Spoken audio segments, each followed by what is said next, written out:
प्रयागराज महाकुंभ में आस्था के बीच अब एक बड़ा धर्मयुद्ध छिड़ गया है। माघ मेला प्रशासन ने आधी रात को स्वामी अभिमुक्तेश्वरानंद के शिविर में नोटिस चस्पाकर उनसे 24 घंटे में सबूत मांग लिया है कि आखिर वो शंकराचार्य हैं या नहीं। प्रशासन के इस एक्शन पर स्वामी अभिमुक्तेश्वरानंद का गुस्सा 7वें आसमान पर है।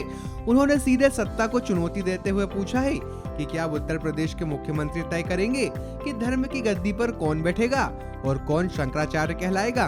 इस प्रमाण की आपको जरूरत है। ये प्रशासन तय करेगा कि हम शंकराचार्य हैं कि नहीं है। उत्तर प्रदेश का मुख्यमंत्री तय करेगा कि भारत का राष्ट्रपति तय करेगा।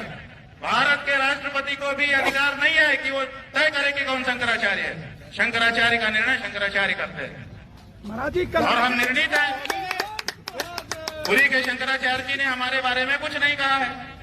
उन्होंने न तो कहा कि ये नहीं है और उन्होंने न तो कहा कि ये है। वो साइलेंट है। उनका जो एफिडेविट सुप्रीम कोर्ट में आया था, पहले बताया गया कि उन्होंने विरोध किया है। जब हम लोगों ने एफिडेविट की कॉपी निकाली, उसमें उन्होंने लिखा हुआ है कि हमसे कोई समर्थन मांगा नहीं गया, इसलिए हमने दिया नहीं है। महाराज जी उनका इतना ही वक्तव्य है। तो दो शंकराचार्यों का प्रत्यक्ष लिखित व्यवहारिक समर्थन और तीसरे पीठ के शंकराचार्य की मौन स्वीकृति हमारे साथ है। और कौन शंकराचार्य है ज्योतिष पीठ का, बताइए। स्वामी जी हम हैं ज्योतिष पीठ के शंकराचार्य, निर्विवाद रूप से हैं। और अगर कोई विवाद उठाता है, इसका मतलब कि वो दूषित भावना वाला है।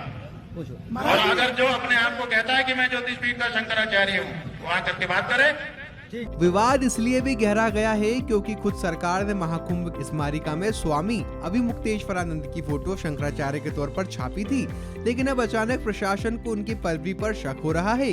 प्रशासन ने सुप्रीम कोर्ट के 2022 के आदेश का हवाला दिया है, जबकि स्वामी जी के वकीलों का दावा है कि उनका पट्टाभिषेक कोर्ट की रोक से पहले ही हो चुका था।